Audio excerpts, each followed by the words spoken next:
Welcome to my vlog! Dito kayo ng biko. Ngayong araw, biko-biko. Unang proseso ay, kung may gata ka na, lagay mo sa kawali at ganituhin mo. Paanuhin mo yung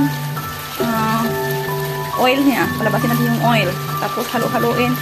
Huwag mong tigilan na hindi siya mahalo kasi didikit siya sa ilalim. Palanahin natin ito hanggang sa lalabas na yung mag-brown na siya at lalabas na yung tinatawag na lunok.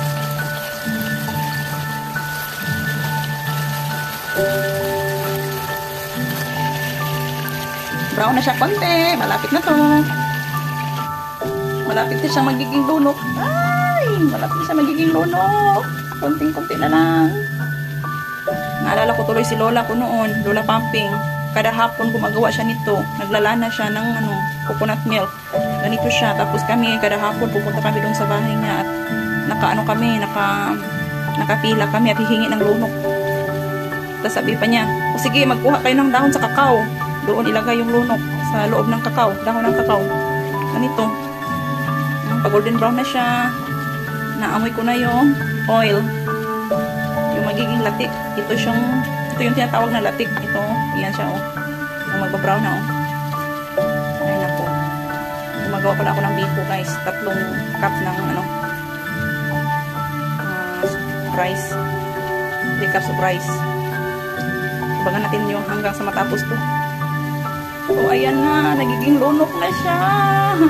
Excited na ako. Hanguin ko na tong latik, guys. Kasi brown na talaga siya. Akalain nyo ba, guys, ganito kadami yung mantika sa coconut. Ito siya kadami, oh. Tapos ito yung lunok niya. Yung latik niya. Ito na yun. Sinalin ko na.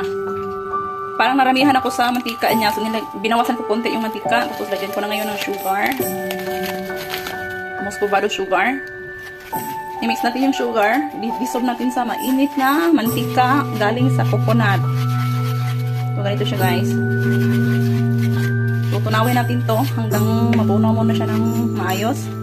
Tapos, ilalagay natin yung glutinous rice na luto. Nilagay ko na lang ulit yung kinuha ko na mantika sa coconut. Kasi parang nagda-dry nang maibuhos ko na yung sukal. So, binalik ko ulit yung mantika na kinuha ko. Parang nakukulangan ako. Kaya binalik ko. So, ganito siya. At dito na, guys. Na-mix ko na yung glutinous rice sa latik. Ganito na yung itsura niya. At tapos, ibubudbud na natin yung latik. Yung lunok. Kasi yung lunok ko. Ilunok natin dito. Ayan.